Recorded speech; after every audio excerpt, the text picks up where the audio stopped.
بسم اللہ الرحمن الرحیم۔ ہمیں آج کا سبق شروع کرنا ہے سورہ توبہ کی آیت نمبر 10 سے۔ سورہ توبہ ہم نے پچھلے سبق میں شروع کر دی تھی، آج اس کی آیت نمبر 10 سے ہم کو آغاز کرنا ہے۔ یہ سورہ مبارکہ قرآن مجید کی 9ویں سورہ ہے۔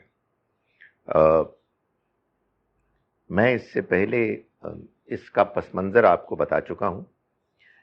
یہ سورہ قرآن مجید کی سورتوں کے جو 7 گروپس ہیں، قرآن کو جس طرح سے آج ہم پاتے ہیں اپنے پاس، قرآن اس سیکوینس میں نازل نہیں ہوا تھا، مگر نبی اکرم صلی اللہ علیہ وسلم نے اپنی زندگی ہی میں اس کو وہ سیکوینس دے دیا کہ جو حضرت جبرائیل نے اللہ کے حکم سے آپ کو بتایا۔ چنانچہ یہ جو قرآن کا موجودہ سیکوینس ہے، جو قرآن کا واحد ویلڈ اوتھینٹک سیکوینس ہے، اس پر جب غور کیا جاتا ہے تو معلوم ہوتا ہے کہ قرآن مجید کی 114 صورتیں جس ترتیب سے اس قرآن میں موجود ہیں، یہ 7 صورتوں کے گروپس میں تقسیم ہے، ڈیوائیڈڈ ہے۔ ہر گروپ کا اپنا ایک مضمون ہے، اس کی اپنی ایک پریزنٹیشن ہے، انڈیپینڈنٹ 7 گروپس ہیں۔ ہر گروپ میں اللہ تعالیٰ نے اس بات کا لحاظ رکھا ہے کہ وہ ایک مکی صورت سے شروع ہو، ایک یا ایک سے زیادہ، اور ایک یا ایک سے زیادہ مدنی صورتوں پر ختم ہو۔ چنانچہ مکی مدنی صورتوں کے 7 گروپس ہیں۔ یہ ظاہر ہے کہ ایک انڈرسٹینڈنگ ہے ایسی کہ جو آپ کے ذہن میں ہو تو آپ کو ایک آئیڈیا ہوگا نا کہ قرآن جب ہم پڑھ رہے ہیں تو ہم کس حصے کو پڑھ رہے ہیں۔ یہ بالکل ایسے ہی ہے جیسے آپ کسی شہر میں کسی علاقے میں جاتے ہیں تو آپ یہ جانتے ہیں کہ وہ کون سی کالونی ہے، کالونی کا کون سا پرٹیکولر وہ فیز ہے، بلاک ہے، تو اس سے آپ کو ایک آئیڈیا ہوتا ہے۔ آپ ایسا نہیں ہے کہ آپ بالکل ہی رینڈم ایک جگہ پہ پہنچ جاتے ہیں۔ تو قرآن مجید کے بھی 7 صورتوں کے گروپس ہیں۔ ہر گروپ میں پہلے مکی صورتیں آتی ہیں، پھر مدنی صورتیں آتی ہیں۔ ہر گروپ کا اپنا ایک مضمون ہے۔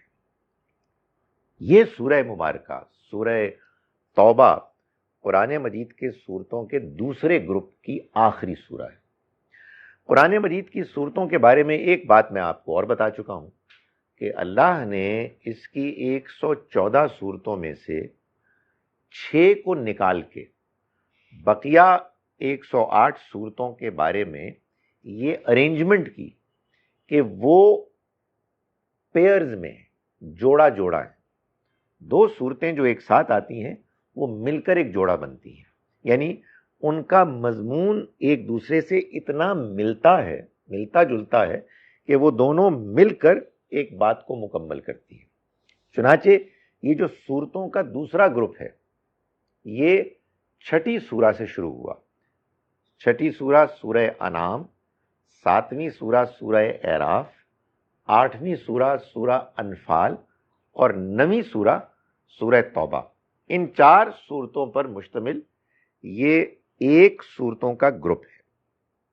اس میں جو بات اصل میں بیان کی گئی ہے وہ یہ ہے کہ اللہ تعالیٰ نے اپنے رسول صلی اللہ علیہ وسلم اور ان کے ساتھیوں کو کس طرح سے اس دنیا میں بھی غلبہ اور کامیابی دی، اور ان کے مخالفین اور انکار کرنے والوں کو کس طرح سے آخرت کی سزا سے پہلے اس دنیا میں سزا دی۔ یہ اس کا بیسک آئیڈیا ہے۔ اس میں جو 4 صورتیں ہیں وہ اس طرح سے اپنے اپنے رول کو ادا کر رہی ہیں کہ پہلی سورہ سورہ انعام میں اللہ نے مکے والوں کو، مشرکین کو دعوت دی ہے، انوائٹ کیا ہے کہ وہ اللہ کے پیغام کو سمجھیں اور اپنے غلط دینی ایٹیچیوڈ کو چھوڑ دیں. سورہ اعراف میں اللہ تعالیٰ نے انہی مکے والوں کو، مشرکین کو وارن کیا ہے کہ اگر وہ اللہ کے اس پیغام کا انکار کر دیں گے اور اس پر ضد کریں گے اور اس کی مخالفت کریں گے تو ان پر عذاب آ جائے گا. یہ وارننگ ہے. اس کے لیے اللہ نے پچھلے رسولوں کی واقعات کو بیان کیا اور ان کو یہ بتایا کہ اگر آپ اپنے انکار کی پالیسی پر برقرار رہے تو پھر آپ کے اوپر اللہ کا عذاب آنے والا ہے. یہ دونوں مکی صورتیں تھیں اور ایک پیئر ہے، ایک جوڑا ہے. جو پہلی مدنی سورہ ہے اس گروپ کی وہ ہے سورہ انفال، جس کو ہم پڑھ چکے. وہ سورہ ہے تیاری کی سورہ. اس میں اللہ تعالیٰ نے یہ بتایا ہے کہ وہ عذاب کہ جس کی وارننگ پچھلی سورہ میں دی گئی، اور کیوں دی گئی؟ اس لیے کہ ان کو انویٹیشن مل گیا، بات ان کو سمجھا دی گئی، انہوں نے نہیں مانا، ان کو وارن کیا گیا. اس وارننگ کے بعد اب اللہ نے انفال میں، سورہ انفال میں مسلمانوں کو یعنی پیغمبر کے ساتھیوں کو تیار کیا اس مقصد کے لیے کہ وہ جو عذاب ان کے اوپر آنا تھا وہ عذاب ان کے ذریعے سے آئے.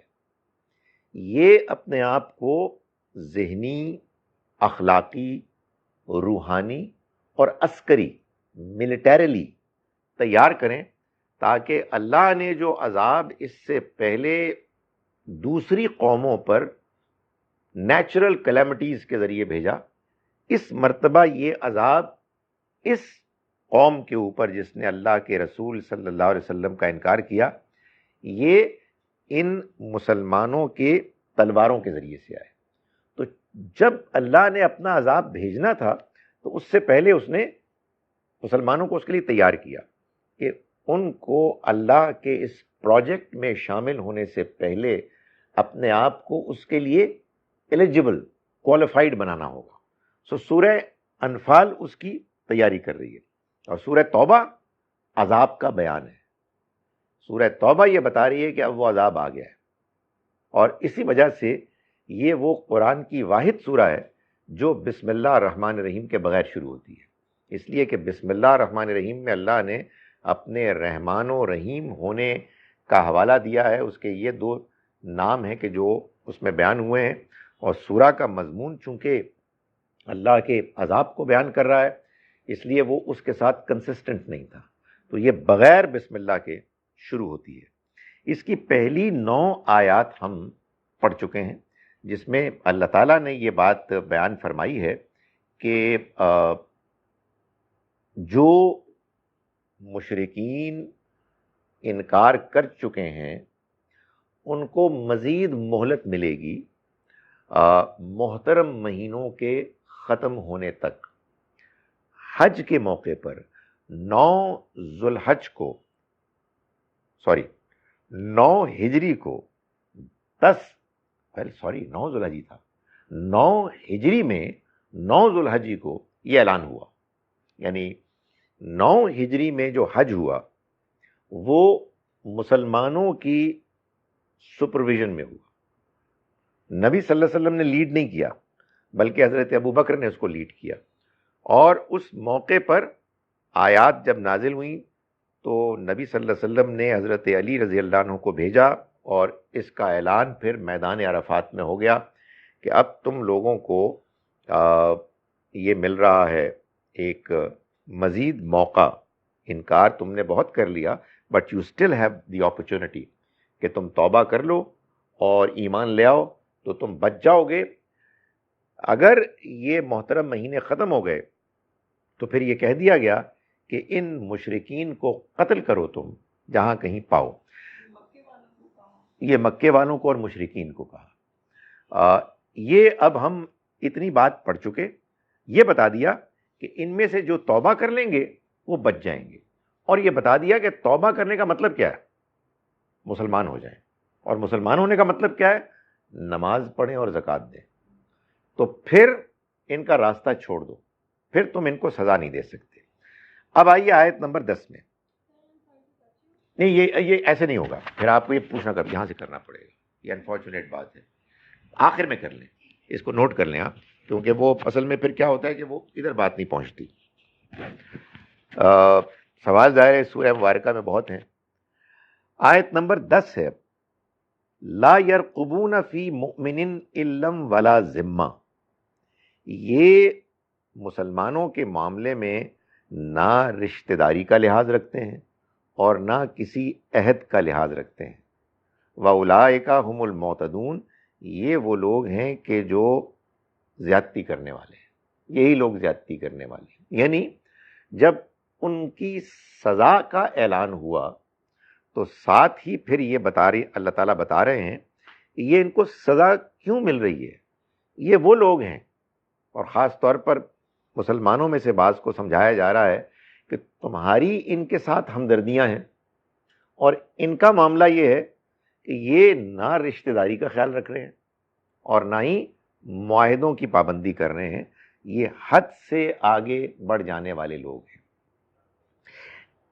شاید اس بات کے سمجھنے میں کچھ پیچیدگی ہے کہ بھائی ابھی تو آپ تقریر فرما رہے تھے کہ ان کو اس لیے سزا مل رہی ہے کہ انہوں نے اللہ کے رسول کا انکار کیا.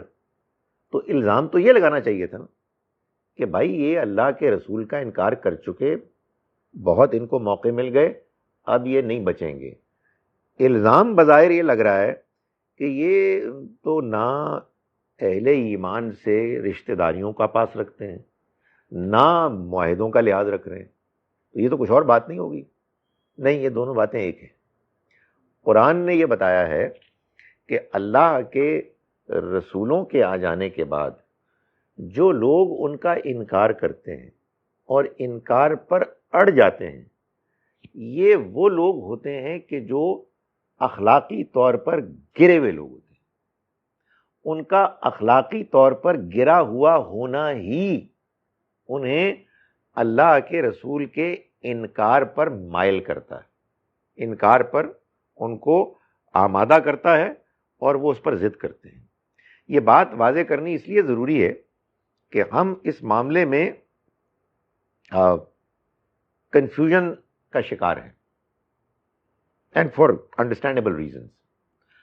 ہم کہتے ہیں مسلمان سارے اچھے بچے اور غیر مسلم سارے گندے بچے. یہ یہیں سے غلط فہمی پیدا ہوئی ہے. یہ بات بالکل صحیح ہے، مسلمان سارے اچھے بچے اور غیر مسلم سارے گندے بچے جب اللہ کے رسول موجود ہوں اور وہ اللہ کی دعوت دیں ایسے کہ ان کا اعلیٰ کردار، افیکٹو دعوت اور اللہ کے بسم اللہ الرحمن الرحیم. تو میں گزارش یہ کر رہا تھا کہ جو یہ بات قرآن مجید میں بیان ہوتی ہے کہ یہ لوگ بد کردار ہیں، تو اس کی وجہ یہ ہوتی ہے کہ یہ واقعی بد کردار ہوتے ہیں، اور ان کی بد کرداری کی وجہ سے وہ پھر اللہ کے رسولوں کا انکار کر دیتے ہیں اور یہ کافر قرار دیے جاتے ہیں. ہمارے ہاں چونکہ عام طور پر مسلمانوں نے یہ بات سمجھی نہیں، تو وہ اپنے دور کے بھی مسلمانوں کو کہتے ہیں یہ مومن ہیں، اور اپنے دور کے غیر مسلموں کو کہتے ہیں کہ وہ کافر ہیں، اور ساری چیز گڑبڑ ہو جاتی ہے. خدا تعالیٰ کی کتاب کو اگر آپ سمجھیں جیسا کہ اس نے اپنے پیغام کو پیش کیا، دونوں گروپس میں مل. جی جناب. میں گزارش یہ کر رہا تھا کہ اعلیٰ اخلاق اور ایمان برے مسلمان ہو گئے، اب ان کو انکار کرنے کی سزا نہیں مل سکتی. یہاں پھر اس بات کو ایک اور انداز میں بیان کیا کہ پھر اگر یہ توبہ کر لیں، یعنی مسلمان ہو جائیں، جس کے لیے کیا ہوگا، زکوٰۃ ادا کریں، تو یہ دین میں تمہارے بھائی ہیں، پھر یہ پورے مسلمان. ان کو وہی حیثیت ملے گی جو کسی مسلمان کی بھی حیثیت ہے قانون میں. فرمایا وَنُفَصِّلُ الْآيَاتِ، اور ہم آیات کی تفصیل کرتے ہیں لِقَوْمٍ يَعْلَمُونَ، ان لوگوں کے لیے کہ جو جاننا چاہیں، یعنی جن کو اس بات میں دلچسپی ہے کہ وہ یہ جانیں کہ اللہ کا فیصلہ کیا ہے، اس کا قانون کیا ہے. تو ہم نے اس کو واضح کر دیا ہے کہ اس کے قانون کے مطابق ان لوگوں کو سزا ملے گی کہ جو اللہ کے پیغام کے بہترین طریقے سے پیش کیے جانے کے باوجود ایمان لانے کے بارے میں ضد میں مبتلا ہو گئے ہیں، اور وہ لوگ کہ جو اس پیغام کو ملنے کے بعد ماننے پر آمادہ ہو گئے ہیں، ان دونوں میں فرق ہے۔ ایک کو سزا ملے گی اور دوسروں کو مسلمانوں کا باقاعدہ اس میں شامل ہونے کا شرف حاصل ہوگا۔ وَإِن نَكَثُوا أَيْمَانَهُمْ مِن بَعْدِ عَهْدِهِمْ، اور اگر وہ عہد کو توڑ دیں، اپنے معاہدے کو، اپنے قول و قرار کو توڑ دیں اس کے کر دینے کے بعد، وَطَعَنُوا فِي دِينِكُمْ، اور تمہیں دین کے معاملے میں طعنے دیں، عیب لگائیں، فَقَاتِلُوا أَئِمَّةَ الْكُفْرِ، تو پھر تم لڑو ان کفر کے سرداروں سے۔ یعنی مطلب یہ ہے کہ یہ جو مکے کے لوگ ہیں جن کے ساتھ تم نے یہ عہد کیا تھا حدیبیہ والا، تم کو اس عہد کی پابندی کرنی جب تک کہ وہ اس کی پابندی کریں، لیکن اگر وہ اس عہد کو توڑ دیں اور اپنے قول و قرار کی خلاف ورزی کریں تو پھر تم لڑو ان کفر کے سرداروں سے۔ یہ بات جو بیان کی یہ ایک ریالٹی ہے، یعنی مکے والوں کو اللہ نے وہ مقام دیا تھا کہ پورے عرب کے اس جزیرہ نما میں ان کی حیثیت سرداروں کی تھی۔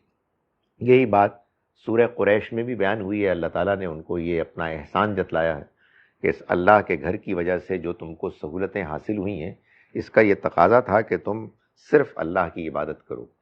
تو اللہ تعالیٰ یہاں فرما رہے ہیں کہ اگر یہ کہ جن سے تمہارا معاہدہ ہوا تھا یہ اپنے معاہدے سے پھر جائیں تو پھر تم لڑو ان کفر کے سرداروں سے۔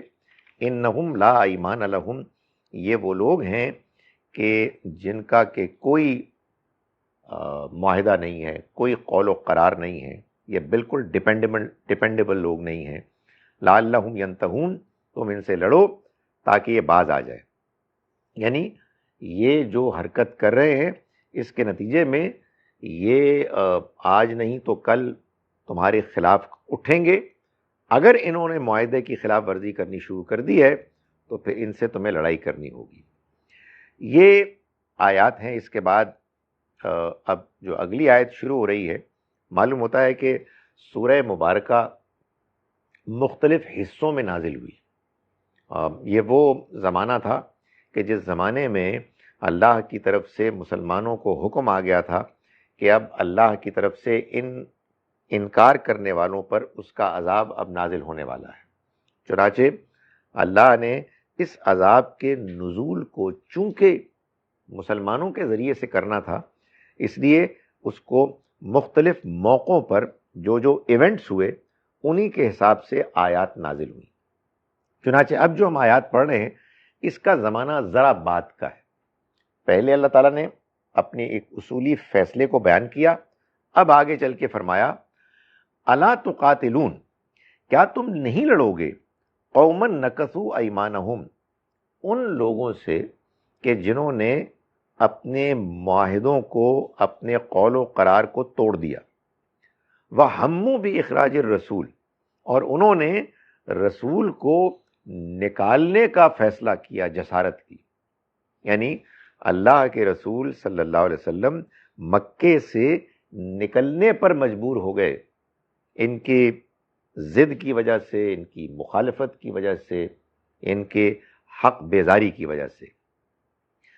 یہ قرآن سے معلوم ہوتا ہے کہ اللہ تعالیٰ کا رسولوں کے بارے میں یہ قانون ہے کہ جب ان کی قوم کے لوگ ان کو ان کی بستی سے نکلنے پر مجبور کرتے ہیں، اس کے بعد اللہ کا عذاب ان پر آ جاتا ہے، وہ اللہ کے عذاب کے مستحق بن جاتے ہیں۔ اس کی سب سے واضح شکل قرآن مجید میں بیان ہوئی ہے لوط علیہ السلام کے معاملے میں، کہ یہ بتایا گیا ان کو کہ دیکھو تم یہاں سے نکلو گے اور پیچھے وہ پکڑے جائیں گے۔ اس لیے کہ قرآن سے معلوم ہوتا ہے کہ اللہ کے رسول جس بستی میں موجود ہوں اس بستی پر عذاب نہیں آتا. وہ گویا کہ اللہ کے عذاب اور اپنی قوم کے درمیان ایک ڈھال ہوتے ہیں، ایک امان ہوتے ہیں. یہ قوم کی بدقسمتی ہوتی ہے کہ وہ امان، وہ ڈھال کہ جو ان کو اللہ کی پکڑ سے بچاتی ہے، وہ ان کو اپنے درمیان سے زبردستی نکلنے پہ مجبور کرتے ہیں.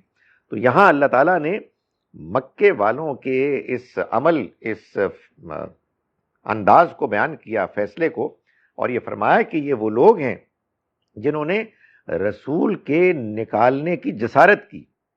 وَهُمْ بَدَؤُوكُمْ أَوَّلَ مَرَّةٍ، اور بعد میں بھی یہ ہیں جنہوں نے پہل کی تمہارے مقابلے میں، یعنی تم سے جنگ چھیڑنے میں انہوں نے آغاز کیا.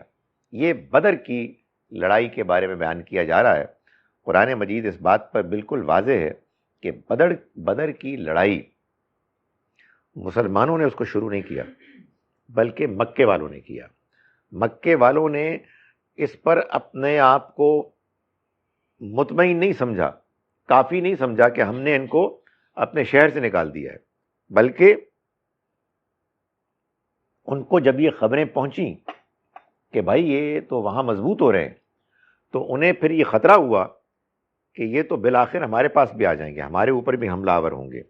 تو انہوں نے گویا کہ ایک پریمپٹیو سٹرائک کی.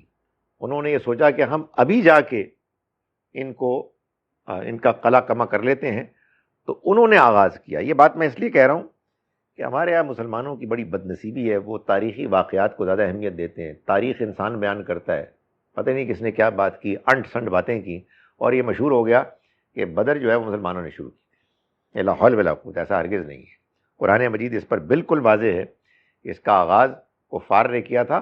اللہ نے تو جو فیصلہ ہے وہ اب کیا، یعنی اس سورہ مبارکہ کے نزول کے موقع پر کہ ان پر عذاب نازل ہوگا، یہ ان لوگوں کی بدتمیزی تھی جو کہ اس حد کو پہنچ گئی تھی کہ انہوں نے اس کا آغاز کیا.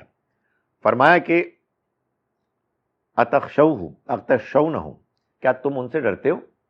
یعنی کیا تم ان کے اوپر اللہ کی طرف سے عذاب کا ذریعہ نہیں بنو گے؟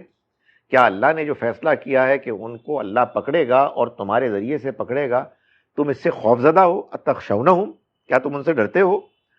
فاللہ احق ان تخشوہ، تو اللہ ہے کہ جو زیادہ حقدار ہے اس کا کہ تم اس سے ڈرو. ان کنتم مومنین، اگر تم واقعی مومن. یہ بات سورہ انفال میں بھی بیان کی گئی کہ مسلمانوں کو اللہ تعالیٰ انکریج کر رہے ہیں، ان کو بتا رہے ہیں کہ اب وہ موقع آنے والا ہے کہ جب قرآن مجید میں جو بار بار بات بیان کی گئی تھی کہ انکار کرنے والوں پر اللہ کا عذاب آئے گا، تو عذاب کا موقع اب آیا ہی چاہتا ہے. یہ تمہارے ذریعے سے عذاب آئے گا،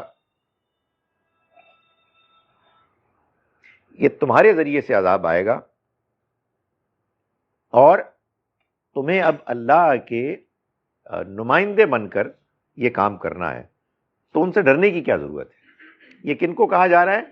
یہ نئے نئے کمزور مسلمانوں کو کہا جا رہا ہے. ظاہر ہے مسلمانوں کی تعداد بڑھتی جا رہی تھی، ان میں وہ لوگ بھی شامل تھے کہ جو مکے کے آغاز ہی میں ایمان لے آئے تھے، پختہ تھے، مخلص تھے، اور وہ بھی تھے کہ جو نئے نئے آئے تھے، ابھی ان کے ایمان میں وہ خلوص، پختگی، استحکام پیدا نہیں ہوا تھا.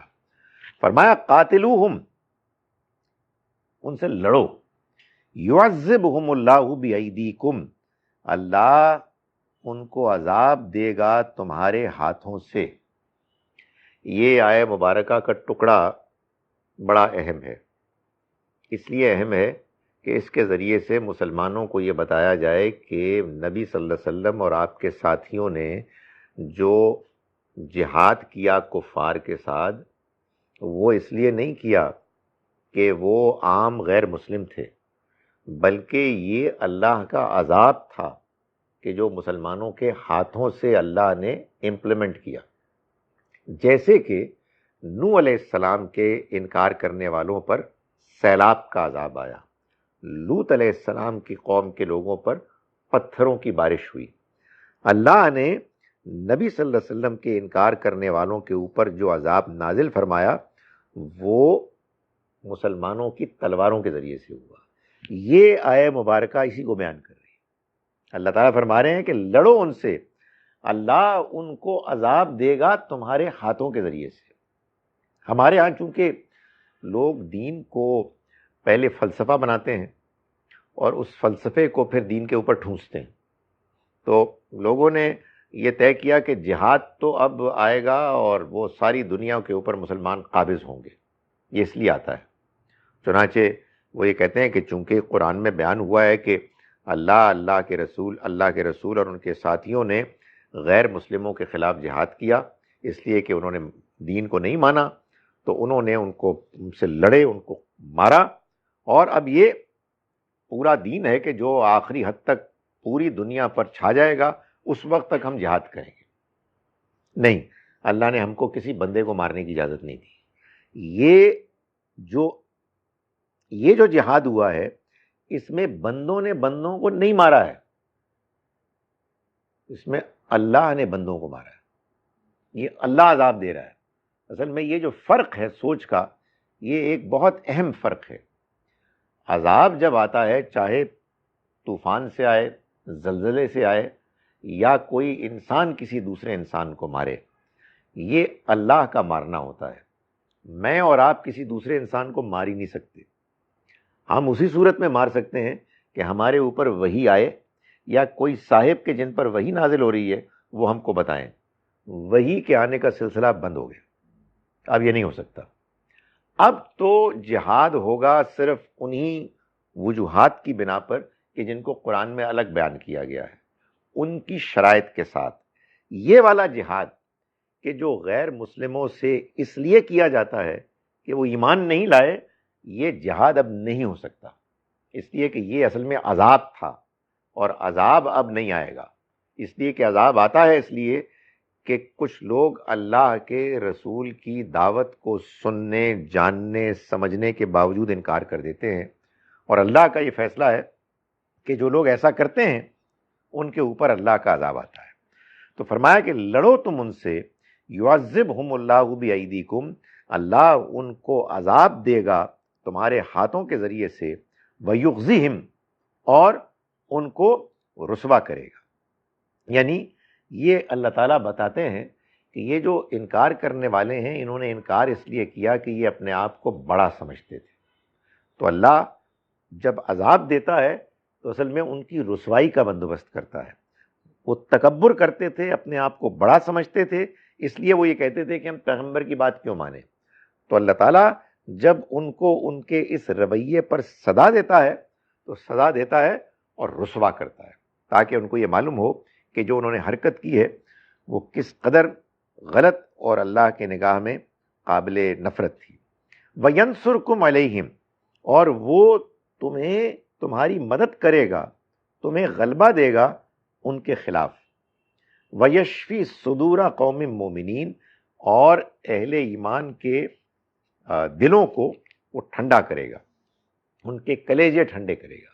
اس کا کیا مطلب ہے؟ اس کا مطلب یہ ہے کہ وہ اہل ایمان کے جن کو ان کفار نے ستایا، ان پر ظلم کیا، ان کے ایمان لانے کی وجہ سے جب وہ دیکھیں گے کہ ان کو اللہ تعالیٰ سزا دے رہا ہے تو ان کو اطمینان ہوگا۔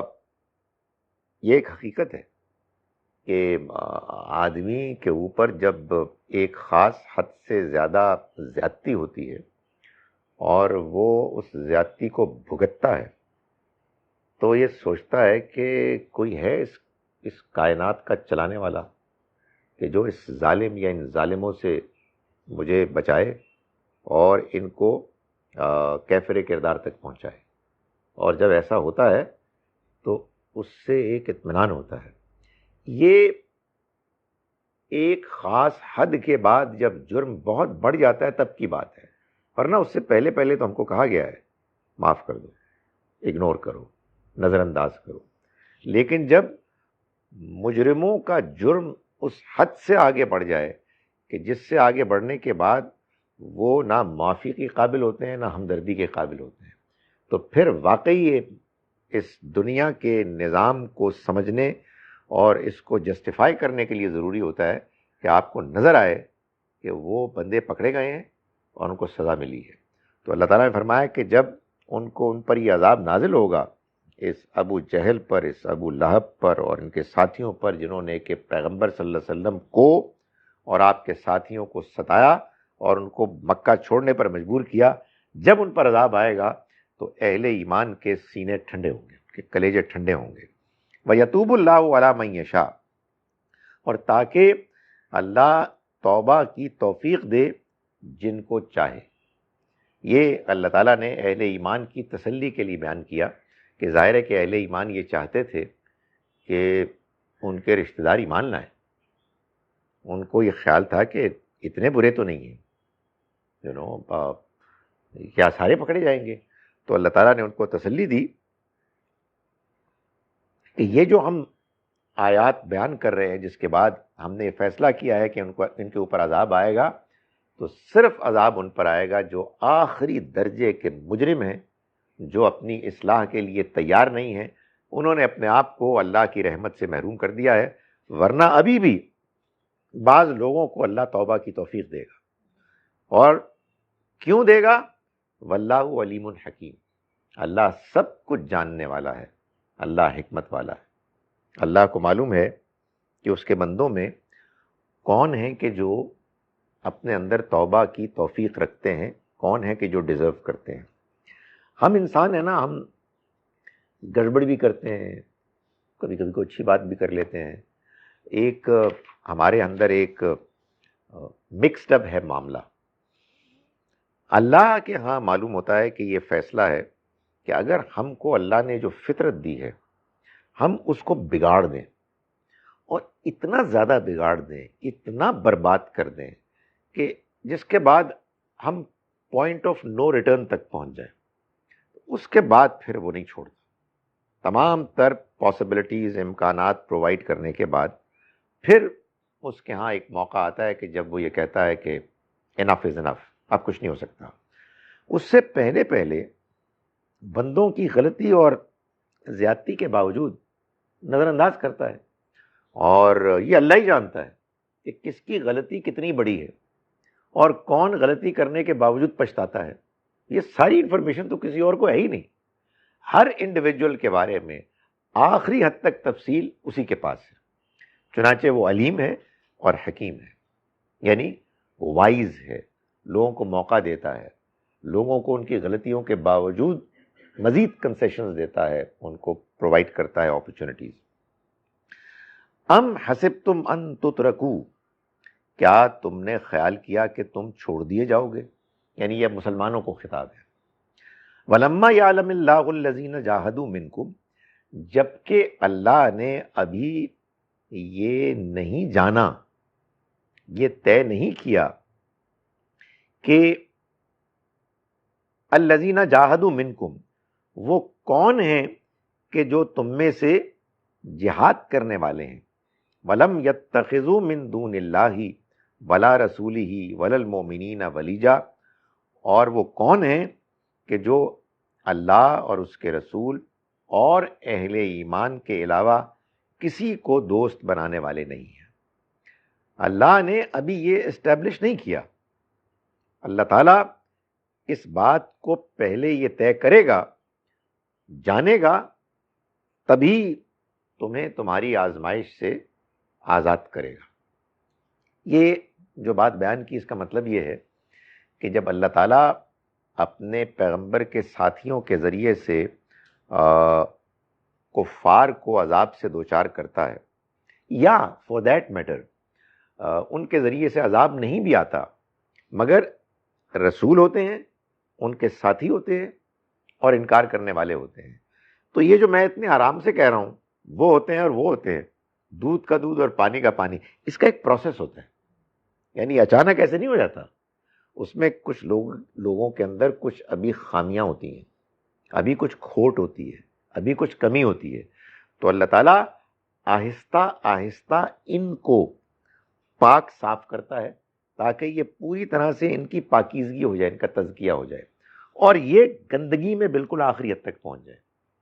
اس دوران میں کچھ حالات ایسے پیدا ہو جاتے ہیں کہ جن حالات سے گزر کر آدمی یا ادھر کا ہوتا ہے یا ادھر کا ہوتا ہے۔ تو بعض کمزور لوگوں کے ذہنوں میں یہ خیال آیا ہوگا کہ جب بات ہو چکی ساری، انکار کرنے والوں نے انکار کر دیا، اب ہم کیوں اس میں پڑے ہوئے ہیں؟ یہ ساری تفصیلات اور اس میں ہماری انوالومنٹ وائے؟ تو اللہ تعالیٰ فرماتے ہیں کیا تم نے خیال کیا کہ تم یوں ہی چھوڑ دیے جاؤ گے؟ حالانکہ ابھی تو اللہ نے نہیں جانا، فلما یعلم اللہ، کن کو؟ الذین جاہدوا منکم، ان کو کہ جو تم میں سے اللہ کے راستے میں جہاد کرنے کے بارے میں پوری طرح سے کنونسڈ اور موٹیویٹڈ ہے۔ وَلَمْ يَتَّخِذُوا مِن دُونِ اللَّهِ وَلَا رَسُولِهِ وَلَا الْمُؤْمِنِينَ وَلِيجًا، اور انہوں نے اللہ، اس کے رسول اور اہل ایمان کے علاوہ کسی کو دوست نہیں بنایا۔ یہ ابھی جانا ہی نہیں ہے، کیونکہ یہ اللہ تعالیٰ چاہتا ہے کہ ایسا ہو، کہ وہ لوگ الگ ہو جائیں اور وہ الگ ہو جائیں۔ یہ بھی آپ دیکھیں گے کیا معاملہ ہے۔ یہ اگر آپ بات مانتے ہیں ایز اے یونیورسل پالیسی، تو پھر آپ کو ایسے اہل ایمان آج بھی ملیں گے جو صرف اپنے جیسے اہل ایمان کے ساتھ دوستی رکھتے ہیں، باقی سب کے ساتھ ان کی کٹی ہے۔ دیکھتے ہیں لوگ روٹھے ہوئے ہوتے ہیں، کیا ہو گیا یہ اچھا مسلمان ہو گئے، تو پہلے غصہ کرنے کی لوڑ ہے، تو غصے میں آئے تھا۔ وجہ ہے کہ وہ یہی سمجھتے ہیں کہ اب ہماری کسی اور کے ساتھ دوستی ہو ہی نہیں سکتی۔ بھائی اللہ کے بندوں، خدا کے واسطے قرآن کو پڑھو اس کے کانٹیکسٹ میں، تو تمہیں یہ بات سمجھ میں آئے کہ یہ بات آخری حد تک جا کے جب اللہ کا عذاب نازل ہونے والا ہوتا ہے، جب اتمام حجت ہو چکی ہوتی ہے، سورہ توبہ نازل ہوتی ہے، تب جا کے یہ سٹیج آتی ہے، ورنہ اس سے پہلے اللہ تعالیٰ یہ چاہتے ہیں کہ ہم اس کے دین کی، اس کے پیغام کی دعوت دیں اچھے طریقے سے، حکمت کے ساتھ، وزڈم کے ساتھ، نرمی کے ساتھ۔ سو یہ جو فرق ہے موقعوں کا، اس کو نہ سمجھنے کی وجہ سے وہ چیز پیدا ہوتی ہے جس کو آپ شدت پسندی کہتے ہیں۔ میں نے کہیں ایک جگہ یہ لکھا کہ اسلام اکوموڈیٹنگ ہے، اور وہ اس کے اندر بڑی گنجائش ہے، اور وہ ایکسٹریم نہیں ہے۔ یہ اس کی پوری تاریخ ہے، سوائے ایک تھوڑے سے وقفے کے لیے ایک موقع ایرا آیا جس میں اسلام ایکسٹریم ہو گیا اور ان اکوموڈیٹنگ ہو گیا، اور اس میں پھر آپ کو ایگریشن بھی نظر آتا ہے۔ وہ کون سا دور ہے؟ وہ دور ہے کہ جب اللہ کا عذاب نازل ہوا، اور اللہ کا عذاب نازل ہونا تھا، یہ اللہ کا قانون ہے۔ اس قانون کو آپ سمجھ لیں، اور اس کو سمجھنے کے بعد آپ آیات کو آئیڈینٹیفائی کر لیں کہ کون سی ہیں کہ جو اس زمانے میں نازل ہوئیں، تو آپ پر بات بالکل واضح ہو جائے گی۔ ایسا نہیں کریں، بلکہ اس کے برعکس الٹ وہ کام کریں جو ہمارے بعض لوگوں نے کیا۔ انہوں نے کہا بقیہ سارا قرآن تو تمہید تھا، مکی دور کی ساری آیات جو ہیں وہ تو گویا کہ بلڈ اپ کر رہی تھی۔ کلائمیکس یہ تھا، جس کلائمیکس پر حضور ہم کو قرآن اور اپنی سیرت اور اپنی پالیسی چھوڑ کے گئے، وہی اب یونیورسل ہے۔ اللہ اللہ اللہ، یہ زمین اور آسمان کا فرق پڑ جائے گا۔ ایک جانب آپ بنیں گے سخت ایکسٹریم غصے والے، نفرت کرنے والے، اور دوسری جانب آپ بنیں گے نرم، اکوموڈیٹنگ۔ سو یہ سورہ مبارکہ، اس کو سمجھنا اس لحاظ سے بہت امپورٹنٹ ہے کہ اس سے آپ کو بے معلوم ہوگا کہ آخر مسلمانوں کے اندر یہ رویے میں فرق کیوں ہے۔ کیوں ایسا ہوتا ہے کہ آپ دیکھتے ہیں کہ اچانک یہ بندہ کیا یہ قرآن کا درس سننا شروع کر دیتا ہے، تو تھوڑا غصے چ آ گیا، بندہ کچھ بدل گیا ہے۔ وجہ کیا ہے؟ وجہ یہ کہ وہ آیات پڑھتے ہیں اور پھر ان کو زور و شور سے بتایا جاتا ہے کہ یہ تمہارے اہل ایمان ہونے کا تقاضا ہے۔ فرمایا کہ ما کان للمشرکین ان یعمروا مساجد اللہ شاہدین علی انفسہم بالکفر اولئک حبطت اعمالہم وفی النار ہم خالدون۔ مشرکین کے لیے یہ ٹھیک نہیں، وہ اس کو ڈیزرو نہیں کرتے، اس کا حق نہیں رکھتے، ان یامروا مساجد اللہ، کہ وہ اللہ کی مسجدوں کا انتظام کرے، اس کے وہ رکھوالے ہوں۔ شاہدین علی انفسہم بالکفر، حالانکہ وہ اپنے کفر پر خود گواہ ہیں۔ یعنی یہ مشرک جو اپنے انکار اور کفر پر خود گواہ ہیں، یہ ہرگز ڈیزرو نہیں کرتے کہ یہ اللہ کی مسجدوں کو سنبھالیں۔ یہاں ویسے مسجدیں کہا گیا ہے، لیکن اس سے مراد اصل میں مرکزی مسجد ہے، یعنی اللہ کا گھر بیت الحرام، جس کے مرکز میں درمیان میں خانہ کعبہ ہے۔ اس کو اب یہ بالکل ڈیزرو نہیں کرتے۔ کیوں؟ اس لیے کہ یہ اپنے کفر پر گواہ ہے۔ کفر یعنی شرک، جس نے شرک کر دیا اس نے اللہ کا انکار کر دیا۔ اللہ تعالیٰ کو اپنے منوانے میں کوئی دلچسپی نہیں ہے اگر کوئی اس کو ماننے کے ساتھ اس کے علاوہ کسی اور کو بھی مانتا ہے۔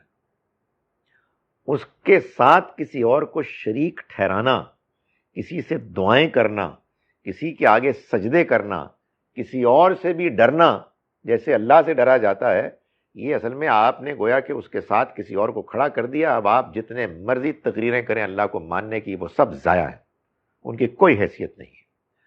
اور اللہ تعالیٰ یہ فرما رہے ہیں یہ مکے والے تو اس پر گواہ ہیں۔ اس کا کیا مطلب ہے؟ اس کا مطلب یہ ہے شرک اہل کتاب بھی کرتے تھے، یہود بھی کرتے تھے، نصرانی بھی کرتے تھے، مسلمان بھی کرتے ہیں، لیکن کوئی جسٹیفیکیشن پیش کرتے ہیں، او جی اصل میں ہم ایسی احتراماً کر رہے ہیں، یا یہ اللہ کے بندے ہیں، ویسے اصل میں تم اللہ ہی کو مانتے ہیں، اس سے میری اس ایکشن سے آپ غلط فہمی کا شکار نہ ہو۔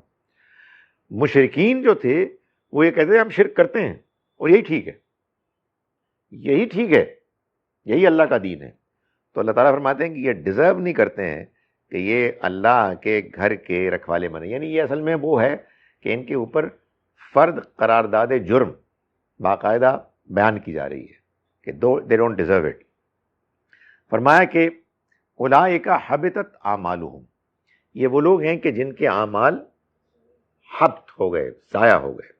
اعمال نیکی کے اعمال، یعنی اللہ تعالیٰ یہ فرماتے ہیں کہ نیکی کے اعمال اگر آدمی شرک کرتا ہے تو پھر وہ بیکار ہے، ان کی کوئی حیثیت نہیں۔ آپ نیکی کے اعمال کر رہے ہیں اللہ کو راضی کرنے کے لیے، تو پہلے آپ کو اللہ کو ماننا ہوگا جیسے کہ اس کے ماننے کا حق ہے، یعنی ایک اللہ کو، اس کے سوا کوئی شریک نہیں ہے۔ اگر آپ اس میں انٹرسٹڈ نہیں ہیں، جو مرضی نیکیاں کریں ان کی کوئی حیثیت نہیں ہے۔ اللہ کا گھر آپ نے سنبھالا ہوا ہے، حاجیوں کو آپ پانی پلاتے ہیں، آپ بڑی زبردست ارینجمنٹ کر رہے ہیں، وہ زیرو ہے، حبطت اعمالہم۔ یہ قرآن مجید نے اور گناہوں کے بارے میں بھی بتایا کہ آدمی نیکی کرتا ہے، یا تو وہ جینون ہوتی ہے، اس کا وزن ہوتا ہے، یا وہ نیکی کرتا ہے اور وہ زیرو ہو جاتی ہے۔ یہی وہ بات ہے جو قرآن میں بیان کی ہے، جس کو کہ ہم غلط سمجھتے ہیں کہ اما من ثقلت موازینہ، جن کے نیکی کا پلڑا بھاری ہو گیا وہی ہیں کہ جو من پسند عیش میں ہوں گے۔ واما من خفت موازینہ، اور جن کے پلڑا ہلکا ہو گیا، ان کی نمازیں زیرو ہو گئیں، ان کے روزے ضائع ہو گئے، تو وہ پکڑے جائیں گے۔ سو یہاں ان پر یہ اللہ تعالیٰ باقاعدہ الزام لگا رہے ہیں کہ یہ شرک کرنے والے لوگ ہیں، اور اس کے ساتھ وہ اللہ کی بھی کوئی خدمت کرنا چاہتے ہیں۔ تو فرمایا کہ ان کے اعمال ضائع ہو گئے اور وہ اس میں آگ میں پڑیں گے ہمیشہ کے لیے۔ یہ ہمارے ہاں اس کے لیے ایک یہ بھی مثال بیان کی جاتی ہے کہ ایک خاتون ہے، یعنی پرانی کتابوں میں، شاید بائبل میں، اپنے ہسبینڈ کے ساتھ بہت محبت کا اظہار کرتی ہیں، ویسے اوروں سے بھی دلچسپی لیتی ہیں۔ تو یہ جو ان کی دلچسپی ہے اس کی کوئی حیثیت نہیں ہے، بکواس ہے، یہ دھوکہ ہے۔ آپ خواتین پوچھیں گی واٹ اباؤٹ دی ہسبینڈ، ادھر بھی یہی حال ہے، لیکن مثال ان کی دی گئی ہے۔ سو یہ نہیں ہو سکتا۔ آپ خدا کو مانتے ہیں تو پھر اسی کو مانا جائے گا، کسی اور کے ساتھ پینگیں نہیں بڑھائی جائیں گی، کسی اور کو حیثیت نہیں دی جائے گی۔ اگر دی گئی ہے تو یہ انکار ہے، یہ کفر ہے، اس کے بعد کوئی نیکی نہیں ہے، اس لیے کہ نیکی اللہ کے لیے کی جائے گی۔ جب آپ نے اللہ تعالیٰ کے ساتھ اوروں کو کنفیوز کر دیا ان کے لیے بھی کر رہے ہیں، ان کے لیے بھی کر رہے ہیں، تو پھر جو بھی آپ کریں وہ ضائع ہو جائے گا۔ چلیے جی، آج اتنا ہی ہم کرتے ہیں۔ میں اس کا ترجمہ ایک مرتبہ پھر کر رہا ہوں۔ آج ہمارے ہاں ٹیکنیکل انٹرپشن بھی ہو گئی تھی کچھ۔ ہم نے آج پڑھنا شروع کیا تھا آیت نمبر، سورہ توبہ کی آیت نمبر 10 سے۔ بسم اللہ الرحمن الرحیم۔ لا يرقبون فی مؤمن الا ولا ذمہ۔ یہ جو مشرک ہیں، انکار کرنے والے ہیں، یہ مومنوں کے بارے میں نہ کوئی رشتہ داری کا خیال کرتے ہیں اور نہ اپنے معاہدوں کا پاس رکھتے ہیں۔ وَأُولَٰئِکَ هُمُ الْمُعْتَدُونَ، یہی لوگ ہیں کہ جو حد سے آگے بڑھنے والے، زیادتی کرنے والے ہیں۔ فَإِن تَابُوا، پھر اگر یہ توبہ کر لیں، وَأَقَامُوا الصَّلَاةَ، نماز کا اہتمام کریں، وَآتَوُا الزَّکَاةَ، اور زکوٰۃ ادا کریں، فَإِخْوَانُکُمْ فِی الدِّین، تو یہ دین میں تمہارے بھائی ہیں۔ وَنُفَصِّلُ الْآیَاتِ، اور ہم آیات کو واضح کرتے ہیں، لِقَوْمٍ یعلمون، ان لوگوں کے لیے کہ جو جاننا چاہتے ہیں۔ وَإِن نَكَثُوا أَيْمَانَهُمْ، اور اگر یہ اپنے قول و قرار کو، قسموں کو توڑیں، من بعد عہدہم، اپنے معاہدہ کر لینے کے بعد، وَطَعَنُوا فِی دِینِکُمْ، اور دین میں تمہارے طعن کریں، عیب لگائیں، فَقَاتِلُوا أَئِمَّةَ الْكُفْرِ، تو تم کفر کے ان سرداروں کے خلاف لڑو، انہم لا ایمان لہم، ان کا کوئی معاہدہ قابل اعتبار نہیں ہے، لعلہم ینتہون، تم لڑو تاکہ وہ اپنے ان حرکتوں سے رکیں۔ الا تقاتلون قوما نکثوا ایمانہم، کیا تم ان لوگوں سے نہیں لڑو گے جنہوں نے کہ اپنے قسموں کو توڑ دیا، وہموا باخراج الرسول، اور انہوں نے رسول کو نکالنے کی جسارت کی، وہم بدؤکم اول مرہ، اور اے مسلمانوں انہوں نے لڑائی میں تم سے پہل کی، انہوں نے آغاز کیا، اتخشونہم، کیا تم ان سے ڈرتے ہو، فاللہ احق ان تخشوہ، تو اللہ ہے کہ جو اس کا زیادہ حقدار ہے کہ تم اس سے ڈرو، ان کنتم مومنین، اگر تم واقعی مومن ہو۔ قاتلوہم، لڑو ان سے، یعذبہم اللہ بایدیکم، اللہ ان کو عذاب دے گا تمہارے ہاتھوں سے، ویخزہم، اور ان کو رسوا کرے گا، وینصرکم علیہم، اور تمہاری مدد کرے گا ان کے خلاف، ویشفی صدور قوم مؤمنین، اور اہل ایمان کے سینوں کو ٹھنڈا کرے گا، کلیجوں کو ٹھنڈا کرے گا، وَيُذْهِبْ غَيْظَ قُلُوبِهِمْ، ان کے اندر ایک تو اطمینان پیدا کرے گا، ان کو ٹھنڈا کرے گا، ان کے دلوں کو، وَيَتُوبُ اللَّهُ عَلَى مَن يَشَاءُ، اور اللہ توبہ قبول فرمائے گا ان کی کہ جن کے بارے میں وہ چاہے گا۔ وَاللَّهُ عَلِيمٌ حَکیم، اور اللہ جاننے والا ہے اور حکمت والا ہے۔ ام حسبتم ان تترکوا، کیا تم نے گمان کیا کہ تم چھوڑ دیے جاؤ گے، ولما یعلم، یعنی اے مسلمانوں، ولما یعلم اللہ الذین جاہدوا منکم، حالانکہ اللہ نے ابھی نہیں جانا ان لوگوں کے بارے میں کہ جو تم میں سے جہاد کرنے والے ہیں، ولم یتخذوا من دون اللہ ولا رسولہ ولا المؤمنین ولیجا، اور نہیں ان کو کہ جنہوں نے اللہ کو، اس کے رسول کو اور اہل ایمان ہی کو اپنا دوست بنایا، واللہ خبیر بما تعملون، اور اللہ جو کچھ تم عمل کرتے ہو اس سے باخبر ہے۔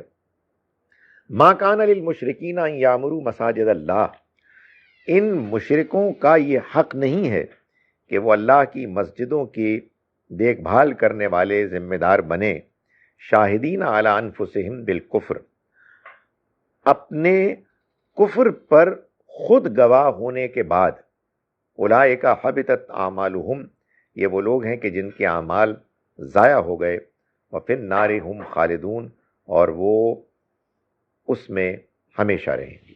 اقول قولی ھذا واستغفر اللہ۔ یہ پہلا سوال آپ کا ہے، لیکن آج آپ کو ذہن مت کرنی پڑے گی کہ یہ پکڑیں اور اس میں بولیں، اور یہ ایکسپیکٹ نہ کریں اس میں کوئی آواز آئے گی، آواز وہاں جائے گی۔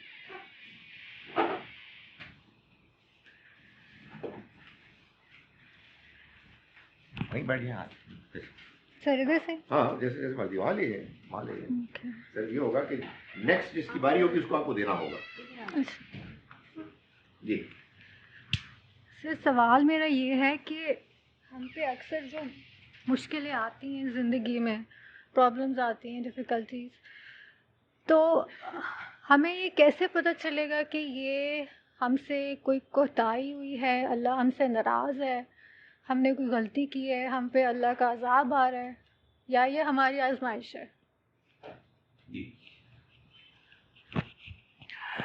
دیکھیے، ایک بات بالکل اچھی طرح سے جان لیں کہ یہ زندگی جو ہم گزار رہے ہیں، ابھی ہم گزار رہے ہیں، سانس لے رہے ہیں، یہ زندگی اول سے آخر آزمائش ہے، امتحان ہے.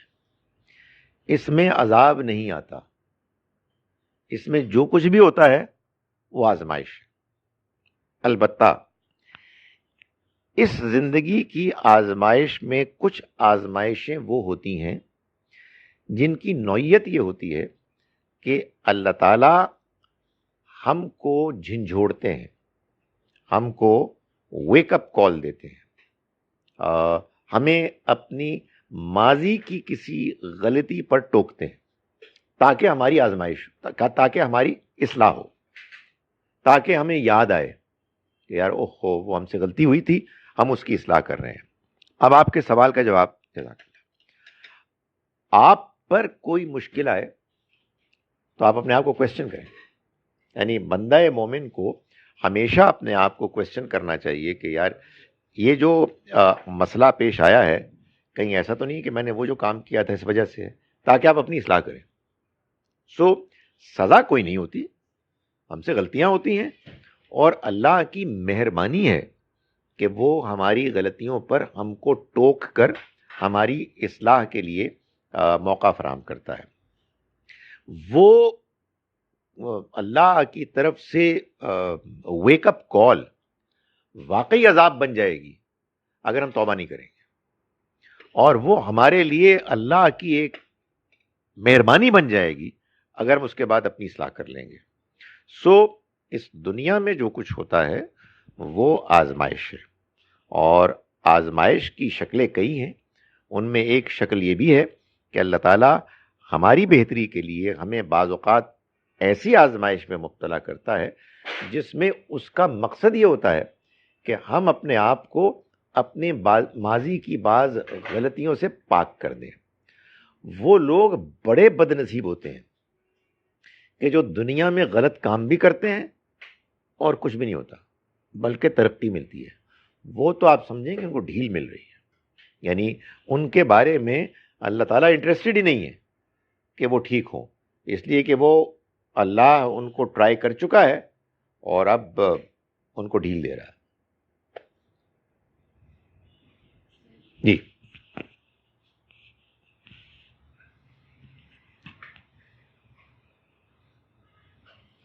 سر اسی سوال کے بارے میں آگے کچھ مجھے پوچھنا ہے، وہ یہ کہ جو بچے ہوتے ہیں، جو جیسے ٹین ایج بچے ہیں یا اس سے چھوٹے بچے ہیں، وہ اگر جیسے بیماری کا شکار ہو جاتے ہیں یا کسی قسم کی اس طرح کی مشکلات ان پہ آتی ہیں، تو بچوں کا بھی یہ سوال ہوتا ہے کہ آخر ہمیں اس طرح کی اللہ تعالیٰ نے کیوں اس میں ڈالا آزمائش میں، یا ہمیں کیوں ہم نے ایسا کیا کر دیا.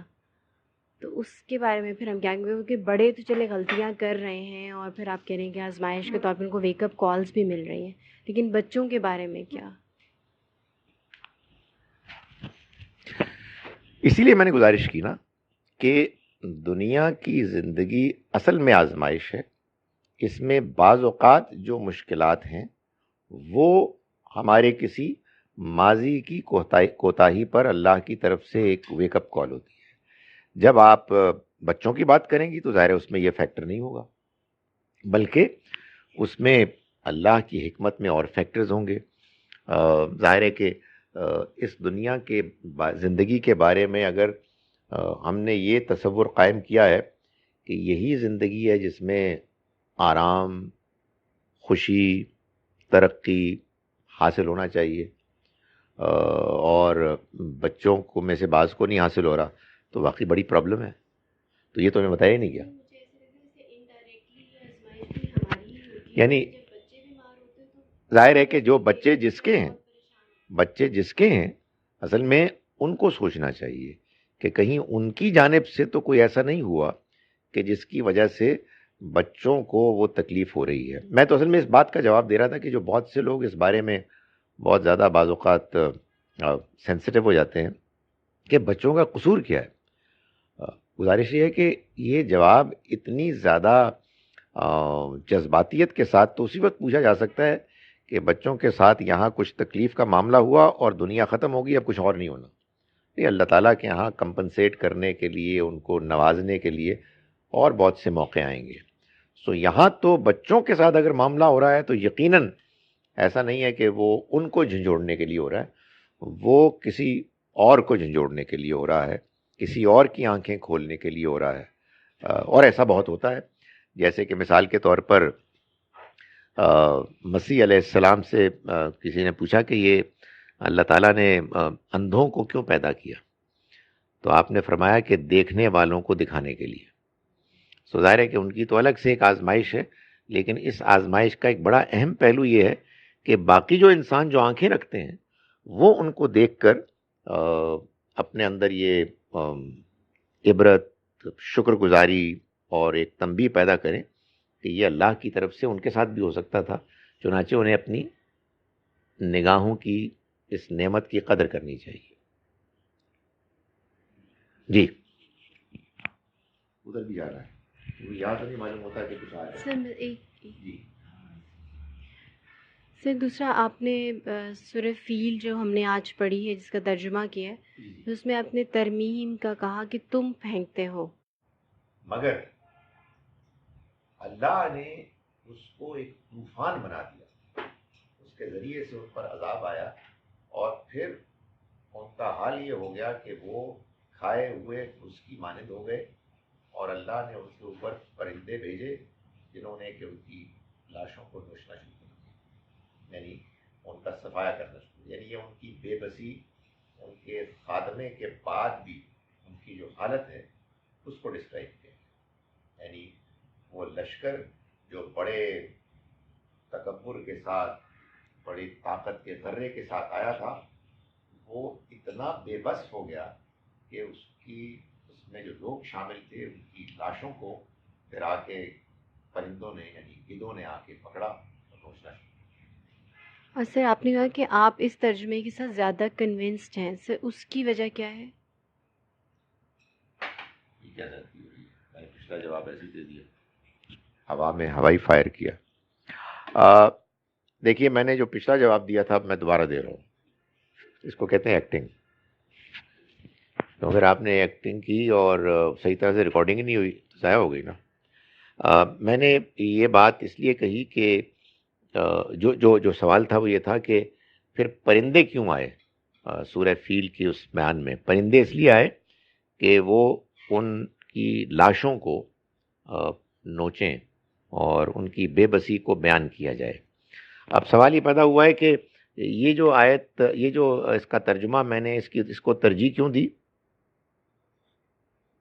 اس کی وجہ یہ ہے کہ جب آپ دو امکانات ہوتے ہیں کسی آیت کے ترجمے کے یا دو سے زیادہ ہوتے ہیں تو آپ پھر اور بہت ساری چیزوں کو دیکھتے ہیں.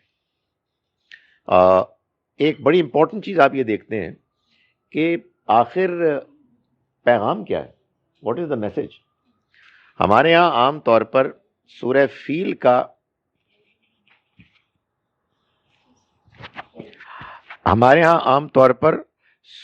فیل کا پیغام یہ سمجھا جاتا ہے کہ اللہ کا گھر ہے، وہ خود اس کی حفاظت کرے گا. عبد المطلب نے کہا کہ میری بھیڑیں مجھے دو، جس کا گھر ہے وہ خود حفاظت کرے گا. یہ خدا کا پیغام کہاں ہے؟ بیت المقدس کی تو اینٹ سے اینٹ 2 مرتبہ بجائی گئی. قرآن نے خود بیان کیا، لوگ آئے اور انہوں نے ستیہ ناش کر دیا اس کا. خدا تعالیٰ نے تو کچھ بھی نہیں کیا. آپ کے اس خانہ کعبہ میں آپ کو معلوم ہونا چاہیے مسلمانوں کی تاریخ میں جو حجر اسود ہے اس کو کچھ بدتمیز لوگ اٹھا کے لے گئے. 17 سال تک وہ کہیں اور پڑا رہا. اور اللہ میاں نے کچھ بھی نہیں کیا. اس میں اور بہت سارے کام ہوئے. تو کیا واٹ از دا میسج؟ یعنی اگر میسج یہ ہے کہ خدا بڑی شان والا ہے اور وہ اپنے گھر کو خود ڈیفینڈ کرتا ہے تو کوئی بھی نہیں کرتا. یہ بات تو غلط ہے. تو آخر ابرہہ کے لشکر کے معاملے میں اللہ میاں نے کیوں ایسی کوئی بات کی؟ یعنی بات کنسسٹنٹ ہونی چاہیے نا قرآن کے ساتھ. تو اللہ تعالیٰ کا قانون کیا ہے؟ اللہ کا قانون یہ ہے کہ اللہ کے بندوں، اللہ کی خاطر اگر تم ریزسٹنس پیش کرو گے تو اللہ تمہاری مدد کو آئے گا. ان تنصر اللہ ینصرکم، اگر تم اللہ کی مدد کرو گے وہ تمہاری مدد کرے گا.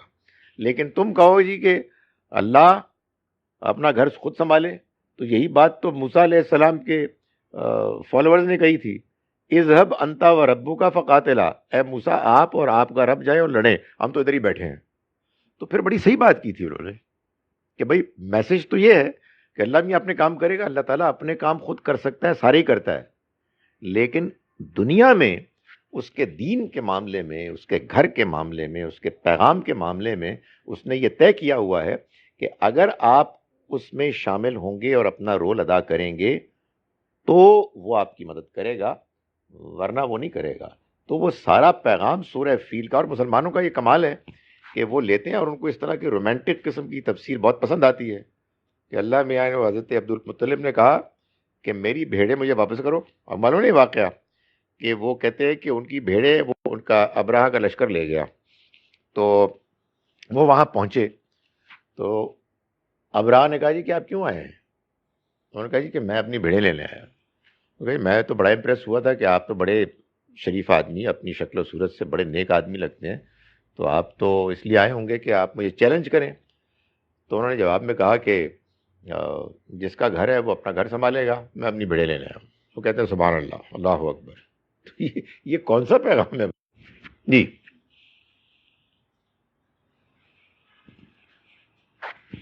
آپ نے ذکر کیا تھا کہ ایک پیریڈ ہے جس میں مسلمانوں نے زیادتی کی تھی، یا سمجھ تو مجھے یہی آئی تھی کہ آپ کہہ رہے تھے کہ وہ بتا سکتے ہیں کون سا پیریڈ تھا؟ وہ دیکھیں پتہ کیا ہوتا ہے، جب آپ کسی نازک معاملے کو ڈسکرائب کر رہے ہوتے ہیں نا تو الفاظ کا انتخاب بڑا امپورٹنٹ ہوتا ہے. میں آج کل کچھ ڈسپیوٹس کو ہینڈل کرنے کی کوشش ہی کر رہا ہوں. تو اس میں نے محسوس کیا کہ each and every word counts. زیادتی نہیں، خدا کی طرف سے جب عذاب آتا ہے تو وہ زیادتی نہیں ہوتی، اصل میں وہ زیادتی کے مقابلے میں اللہ کا فیصلہ ہوتا ہے. تو میں نے یہ گزارش کی تھی کہ مسلمان اسلام کا ایٹیچیوڈ تھرو آؤٹ اکوموڈیٹنگ رہا ہے. نبی صلی اللہ علیہ وسلم کی زندگی کے ایک بڑے عرصے میں ایک آخری حصہ آیا جس میں اللہ کا عذاب نازل ہوا. اس میں آپ یہ دیکھتے ہیں کہ قرآن، نبی صلی اللہ علیہ وسلم اور مسلمان ان اکوموڈیٹنگ ہیں. ہاں وہ تھا کہ جب یہ سورہ مبارکہ نازل ہوئی، یہ اعلان ہو گیا کہ اب ان پر عذاب آئے گا. آپ دیکھیں یہ وہی موقع ہے جب نبی صلی اللہ علیہ وسلم نے فرمایا کہ دیکھو کفار کی تم شکل و صورت اختیار نہ کرو، اہل کتاب کی طریقے اختیار نہ کرو، اپنے آپ کو ان سے مختلف رکھو.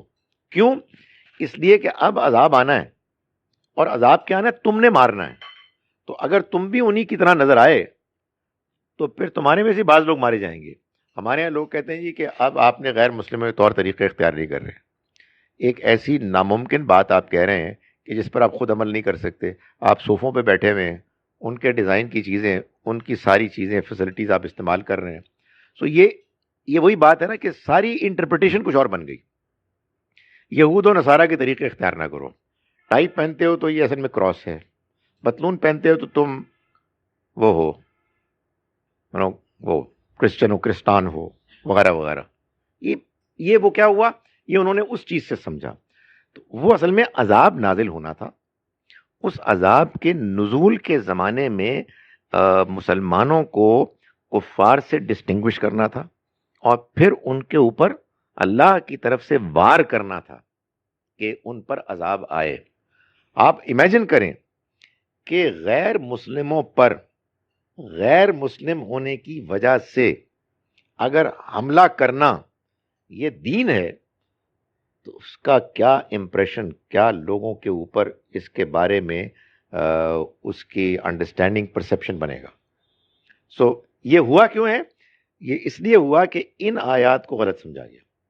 اس لیے یہ بہت امپورٹنٹ ہے کہ آپ ان کو سمجھیں جیسا کہ یہ ہیں. اچھا، لوگ ہمارے جیسے لوگوں کو تانا دیتے ہیں یہ تو ماڈرن قسم کے لوگ ہیں اور اسلام کے اصل پیغام کو بگاڑتے ہیں. بہت اچھی بات ہے، لیٹس ٹاک اباؤٹ اٹ. آپ اپنی بات کریں، ہم اپنی بات سمجھاتے ہیں، لیکن اس میں غصہ نہیں ہوگا. میں نے یہ دیکھا ہے کہ جب کبھی آپ اپنی بات کو دلائل سے منوانے میں کچھ مشکل محسوس کرتے ہیں تو آپ کے پاس بہترین ٹرک ہے جذباتیت. لوگوں کو ایموشنلی بلیک میل کریں. بھائی ہماری بات غلط ہے، الحمدللہ ثابت ہو جائے. ہم یہ گزارش کر رہے ہیں کہ اگر آپ اس بات کو مان لیں کہ جو ہمارے ہاں ایکسٹریمسٹ کہتے ہیں تو دین کا پورا پیغام اتنی پیچیدہ قسم کی کنٹرڈکشنز کا شکار ہو جائے گا کہ اس کو پیش کرنا ہی ممکن نہیں رہے گا. کہیں کچھ کہتا ہے، کہیں کچھ کہتا ہے، کہیں کہتا ہے کہ اچھی طرح سے پیش آؤ، کہیں کہتا ہے تم ان کے خواتین سے شادی کر سکتے ہو، کہیں کہتا ہے تم ان سے دوستی نہیں کر سکتے، تمہارے وہ دشمن ہیں، کہیں کہتا ہے ایک جان لی تو آپ نے پوری انسانیت کو ختم کر دیا، کہیں کہتا ہے پکڑو اور ان کو مار دو. تو اٹس کمپلیٹ کیوس، کنفیوژن.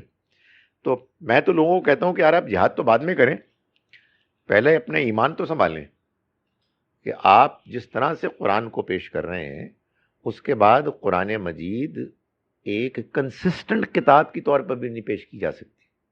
اور قرآن کا کہنا یہ ہے کہ قرآن اللہ کی کتاب ہے. اس کی سب سے بڑی دلیل یہ ہے کہ اس میں کوئی کنٹرڈکشن نہیں ہے. سمجھ رہے ہیں آپ کیا گمبھیر مسئلہ ہے؟ اس کی سادہ وجہ کیا ہے؟ کیا ایک پرابلم اگر آپ مجھ سے پوچھیں کہ کیا آپ اس کو آئیڈینٹیفائی کریں گے، وہ یہ ہے کہ ہم نے کوشش ہی نہیں کی کہ قرآن کو سمجھیں. سمجھنے کا مطلب یہ ہوتا ہے کہ پھر آپ کو سمجھ میں آئے بات. جب آپ کو بات سمجھ میں آئے گی تو آپ کہیں گے نہیں یار یہ بات ٹھیک نہیں لگتی. بات تو یہ ہے آپ پورے قرآن کو سمجھنے کی کوشش کریں. یہی معاملہ حدیث میں بھی ہوا ہے. میں ابھی 2 افراد سے الگ الگ میں نے یہ بات بیان کی، یار یہ آپ کہتے ہیں کہ حدیث میں یہ آیا ہے، حدیث میں نبی صلی اللہ علیہ وسلم نے یہ فرمایا ہے، مسلمانوں کو اس پر بھی عمل کرنا چاہیے. جو لوگ کہتے ہیں کہ نہیں حدیث میں جو بات بیان ہوئی ہے وہ قرآن مجید کی روشنی میں دیکھنی چاہیے، وہ نبی صلی اللہ علیہ وسلم کی اس حیثیت کو نہیں مانتے، وغیرہ جذباتی باتیں. تو میں نے ایک سمپل سوال اٹھایا اور میں بھی اٹھا رہا ہوں کہ اگر ہم اس بات کو مان لیں کہ حدیث میں جو بات بیان ہوئی ہے وہ قرآن اور سنت کے علاوہ انڈیپینڈنٹ ایک الگ بات ہے، یعنی سمجھانے کے لیے میں کہہ رہا ہوں کہ لیٹ سے اللہ کا پورا دین اسلام 100 باتوں پر، احکام پر مشتمل ہے، 100، اور آپ یہ کہتے ہیں کہ ان میں سے لیٹ سے 30 قرآن میں ہے، 30 سنہ میں ہے، پریکٹیکل جو نماز روزہ ہیں، اور 40 حدیث میں. اگر یہ کہہ رہے ہیں آپ تو پھر بھائی یہ بات تو بالکل طے شدہ ہے کہ پہلی 2 صدیوں میں یہ حدیث اگرچہ کہ موجود تھی مگر مسلمانوں کی عظیم اکثریت کے پاس تھی ہی نہیں. They were living without it. They had no idea of it. تو آپ سے سوال یہ ہے کہ یہ پہلی چند نسلوں کو اللہ تعالیٰ نے دین کے ایک باقاعدہ انڈیپینڈنٹ حصے سے محروم کیوں کیا؟ اس کا مجھے جواب دے دیں. تو اس پر جب آپ غور کریں گے ٹھنڈے دل سے تو آپ کو یہ بات سمجھ میں آئے گی کہ حدیث بڑی زبردست چیز ہے، اس کی قدر و قیمت سے کوئی انکار نہیں، مگر وہ فٹ نوٹ ہے، الگ سے کوئی انڈیپینڈنٹ ٹیکسٹ نہیں ہے. قرآن اور سنت کی وضاحت ہے، اس سے باہر کوئی چیز نہیں ہے. اب یہ کیا ہے؟ یہ اصل میں غیر جذباتی ہو کے بات کو سمجھنا ہے. تو دین کو پہلے سمجھنا ہے پھر اس کو اختیار کرنا ہے. ہمارے ہاں چونکہ لوگ دین بچپن سے ہی سمجھ چکے ہوتے ہیں اور اس کے بارے میں جذباتی ہوتے ہیں تو اس کے بعد کچھ بھی نہیں ہو سکتا. آنیسٹلی یہ ہے ایک نازک مسئلہ. مجھے ایک ایسے مسئلے سے آج کل واسطہ پڑا ہوا ہے جس میں ایک صاحب کے ایک بہت قریبی رشتہ دار، آپ کے ماں باپ میں سے کوئی ہے، اور ماں ہو یا باپ ہو، ظاہر ہے ان سے زیادہ قیمتی اور کون ہوتا ہے. اور مثلا باپ ہے، یہ بات طے شدہ ہے کہ باپ کرمنل ہے، اور بڑی آزمائش ہوگی نا، باپ میرا ہے اور یہ طے شدہ ہے کہ وہ کرمنل ہے، تو بندہ کیا کرے؟ مطلب آپس کی بات ہے، یہ جو کچھ بھی ہے یہ ایک آزمائش ہے.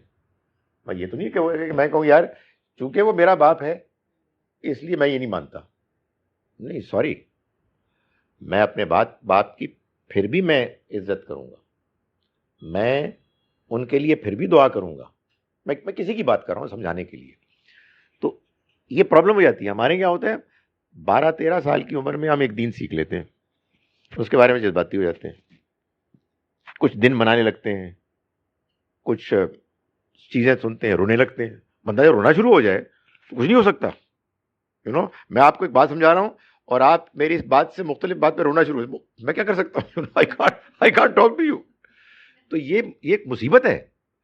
اس لیے اس وجہ سے یہ بڑی امپورٹنٹ بات ہے کہ ہم جب دین کی بات کریں تو ہم پہلے سمجھیں، اپنی بات بیان کریں، دوسرے کی بات سنیں. پتہ نہیں ہمارے یہاں مسلمان یہ اب تو خیر وہ زمانہ آ گیا ہے کہ ہم سب کو موقع ملتا ہے باہر جا کے لوگوں سے ملنے کا.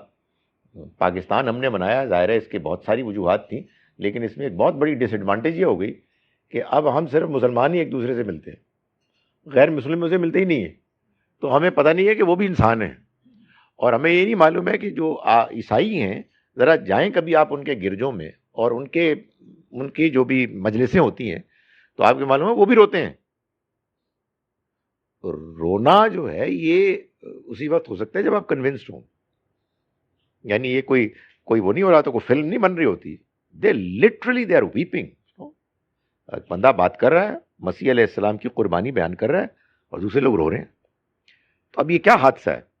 یہ حادثہ نہیں ہے، آزمائش ہے کہ اللہ نے آپ کو ایک بیک گراؤنڈ میں پیدا کیا، ان کو کسی اور بیک گراؤنڈ میں پیدا کیا. وہ یار پیدا کیا، اس کے بعد گرو اپ کریں نا. جسٹ موو آؤٹ اور کہ یار یہ ہم مان رہے ہیں، آپ نہیں مان رہے، تو آپ کیا مان رہے ہیں؟ Please explain it to me. You know why? اس لیے کہ دین کا معاملہ کرکٹ، فٹ بال اور ہاکی کا معاملہ نہیں ہے کہ آپ کہیں یار میں کرکٹ میں انٹرسٹڈ ہوں، مجھے گولف سمجھ ہی نہیں آتی، آئی ایم ناٹ انٹرسٹ. کوئی مسئلہ ہی نہیں ہے بھائی. آپ کا فیوریٹ شاعر اقبال ہے، میرا فیوریٹ شاعر غالب ہے، اسے کیا فرق پڑتا ہے؟ دین کا معاملہ سچائی کا معاملہ ہے، اللہ کے پیغام کا معاملہ ہے. اس میں ایک ہی بات سچی ہو سکتی ہے. اس لیے ہم افورڈ ہی نہیں کر سکتے کہ ہم کہیں تسی اپنے کول رکھو، میں اپنے کول رکھنا. میں یہ نہیں کہہ رہا کہ اب دین کے معاملے میں لڑیں، بلکہ دین کے معاملے میں ہمیشہ دیانتداری کے ساتھ اپنے دماغ کو ٹھنڈا کر لیں اور کہیں جی آپ مجھے سمجھائیں.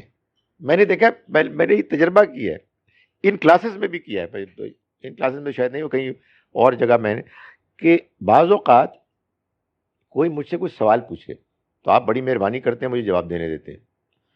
بعض اوقات میں نے دیکھا ہے کہ کوئی سوال ہو نا جس کے بارے میں کسی کا خیال یہ ہو کہ یار یہ پتہ نہیں مولوی کیا جواب دے، اس کا جواب ایک ہی ٹھیک ہے، پھر وہ جلدی سے جواب دیتے ہیں جی اس کا یہ جواب ہے. میں کہتا ہوں یار مجھے بھی جواب دینے دو یار. اس لیے کہ لوگ سینسٹیو ہوتے ہیں، ان کا خیال یہ ہوتا ہے کہ اگر انہوں نے کوئی مختلف جواب دیا تو کوئی گڑبڑ ہو جائے گی. جی جناب دیجیے. یار آپ مجھے دیکھ سکتے ہیں نہیں دیکھ سکتے، میں کس آزمائش میں ہوں. اگر آپ مجھے نہیں دیکھ سکتے تو میں آرام سے کھاؤں. اب میرے اوپر بڑا پرابلم ہو گیا. یہ سر جو اس میں جہاں سے سٹارٹ ہو رہی ہے تقاتلونہم، سو یعنی کہ مسلمانوں کو کفار کے خلاف وہ جہاد کرنے کا حکم ایک طرح سے ہے دیا جا رہا ہے اس وقت. آپ کی کیا رپورٹ ہے؟ آ رہے ہیں؟ نہیں، میں تو سوال آپ کا آپ تو آپ آئیں گے، میں تو ایسے پوچھ رہا ہوں کہ آپ اس کے ایکسپرٹ ہیں، تو ابھی نہیں آ رہا ہے.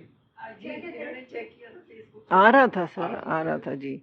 تو جو یہ عراق میں صدام حسین کے وقت ہوا اور جو لیبیا میں معمر قذافی کے ساتھ ہوا، تو why didn't they fight back? جہاد کی تب کیوں نہیں کیا انہوں نے against the people who were attacking them. اگر قرآن مجید میں جہاد کا ذکر ہے تو پھر صدام حسین اور قذافی نے کیوں نہیں جہاد کیا؟ Why did they not fight back? دیکھیں، جہاد کے لیے ایک چیز چاہیے ہوتی ہے اور وہ ہے طاقت، ہمت، دم خم. وہ اگر آپ کے پاس نہیں ہے تو آپ کیا کیا کریں گے؟ مسلمانوں کو بھی اللہ نے جو سپورٹ کر رہا تھا، جہاد کا حکم نہیں دیا مکے میں.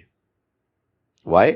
بیکاز ایک تو جہاد کے لیے ضروری ہے کہ آپ کے پاس حکومت ہو، آپ کے پاس اس بات کا اختیار ہو کہ آپ ایک گروپ آف پیپل کے سربراہ ہوں جن پر آپ کا فیصلہ چلتا ہو.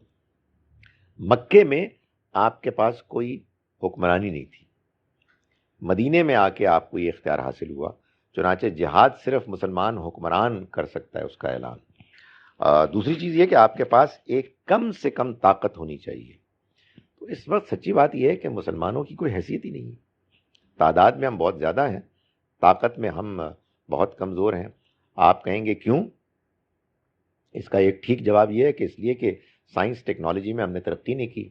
لیکن اس کا دوسرا جواب یہ ہے کہ اللہ نے ہمیں اس توفیق سے محروم کر دیا، اور اس لیے محروم کر دیا کہ ہم اس کے دین، اخلاق، کردار میں نالائق ہیں. اس لیے یہ کمزوری ہے کہ جو ہمارے اوپر مسلط کر دی گئی ہے، بالکل ایسے ہی جیسے کہ یہود بنی اسرائیل پر اللہ نے کی تھی ان کی نالائقیوں کے نتیجے میں. وہ کمزوری جس کی تلاوت ہم قرآن میں آج بھی کرتے ہیں، مگر کیا تلاوت کرتے ہیں؟ اور ذلیل لوگ ہیں، یہودی ہیں، گھٹیاں ہیں، ان کے ساتھ یہ ہوا.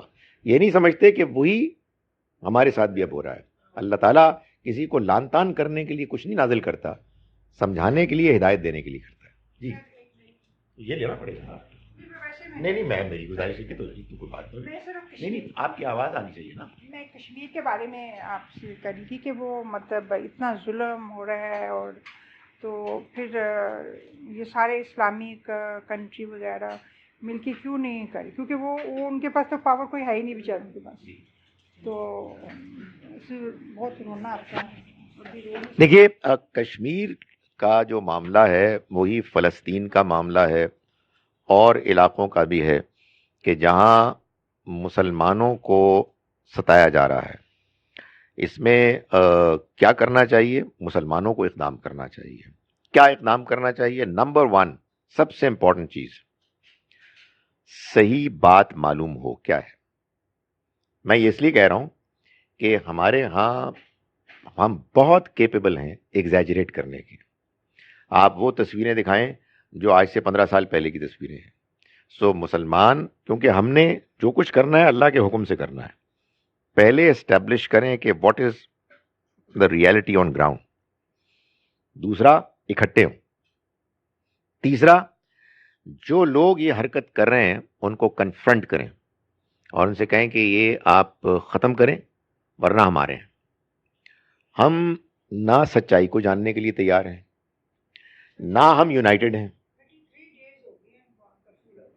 نہ ہم یونائٹڈ. دیکھیں، گزارش یہ ہے کہ جب بھی آپ سچائی جاننے کی کوشش کریں گے تو آپ دونوں طرف کی بات دیکھیں گے.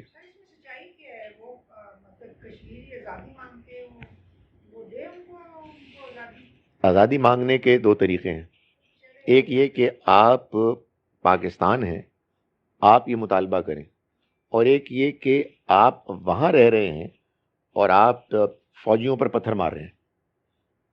تو وہاں تو پھر ری ایکشن ہوگا نا. مجھے کبھی سمجھ میں نہیں آتی کہ فلسطین میں اسرائیل ظلم کر رہا ہے، کوئی شک ہی نہیں ہے، لیکن ہمارے بچوں کو ان کے سپاہیوں پر پتھر مارنے کی کیا ضرورت ہے؟ نہیں، کیا کریں؟ دیکھیں، بڑا اچھا سوال ہے. ہمارے رب کا حکم یہ ہے کہ مکے میں آل یاسر پر ظلم ہو رہا تھا اور شہید بھی کر دیا گیا. ہاتھ نہیں اٹھایا. اصبروا علی یاسر، یاسر کے گھر والوں صبر کرو، اس لیے کہ اللہ کا وعدہ جنت کا ہے. تو یہی ہماری مشکل ہے کہ ہم کیا کریں. وہ کیا کیا ہم نے؟ وہ لائن آف کنٹرول پر کوئی سینکڑوں ہزاروں لوگ جمع ہوئے اور انہوں نے کہا جی کہ کھولو لائن آف کنٹرول کو اور ہم جا کے حملہ کرتے ہیں. ایک لڑکا درخت پہ جا کے اس نے ایک وہ جھنڈا لہرایا, ادھر سے انڈین سولجرز نے اس پر فائر کیا, وہ زخمی ہوا, باقی سارے بھاگ گئے. یہ کیا بدتمیزی ہے بھائی, طریقہ صحیح ہونا چاہیے. اب آپ صحیح طریقہ کیا ہے, مسلمان جمع ہوں, اکٹھے ہوں, تو بس پھر ہم پھر اس کے بعد یہ فیصلہ کریں, ہم یہ فیصلہ کریں کہ اپنی زندگی میں, اپنے دائرے میں جہاں جہاں ہم سے غلطیاں ہو رہی ہیں ہم اپنی اصلاح کریں, اللہ سے دعا کریں. ہمیں یقین ہے کہ اگر آج ان پر زیادتی ہو رہی ہے اور ہمارے کشمیری بھائی صحیح رویہ اختیار کر کے اس کو جھیل رہے ہیں تو وہ اللہ کے یہاں کامیاب ہیں. اللہ کی طرف سے ہم کو اجتماعی کامیابی بحیثیت مسلمان آج حاصل ہوگی جب ہم بحیثیت مجموعی ٹھیک ہوں گے. بحیثیت مجموعی کیا ٹھیک ہوگی, مجھے کبھی سمجھ میں نہیں آتی کہ آپ کہہ رہے کشمیر بنے گا پاکستان, تو وہ پاکستان بن کے کریں گے کیا؟ ادھر ہی ہماری عدالتوں میں آئیں گے, ہماری کچہریوں میں آئیں گے, ان کے اوپر یہ عذاب نازل کرنا چاہتے ہیں کہ یہ جو ہماری کرپشن ہے.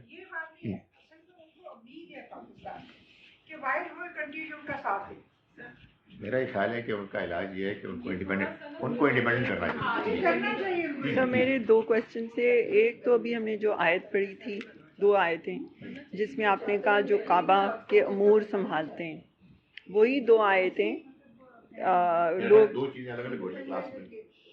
وہ 2 آیتیں جو 2 آیتیں تھیں وہ امور والی, اس میں لوگ کہتے ہیں کہ نہیں یہی آیتیں ہیں, ریفرنس ان کا یہ ہے کہ وہ غیر مسلموں کو منع کرنے کے لیے ہے کہ آپ چونکہ غیر مسلم ہیں تو اسی لیے کعبہ شریف اور مسجد نبوی میں غیر مسلموں کو اجازت نہیں ہے ان 2 آیتوں کی وجہ سے.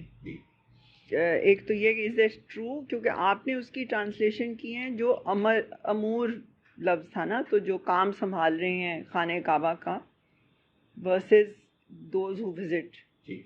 اور دوسرے آپ نے ایک دفعہ میسیج بھیجا تھا اس پہ جو آپ ویڈیوز بھیجتے ہیں کہ رسول اللہ کے جب ہم جاتے ہیں مسجد نبوی تو لوگ سلام پھیرتے ہیں, تو وہ ڈبیٹ یہ ہے کہ جی if he is dead then why are we. تو آپ نے لکھا ہے کہ ہم سب کی, بٹ ایک حدیث کسی نے کہا کہ رسول اللہ نے کہا تھا صلی اللہ علیہ وسلم نے کہ مجھے زندہ سمجھنا, I don't know if it's true اور ناٹ. تو وہ میں نے پوچھنا تھا.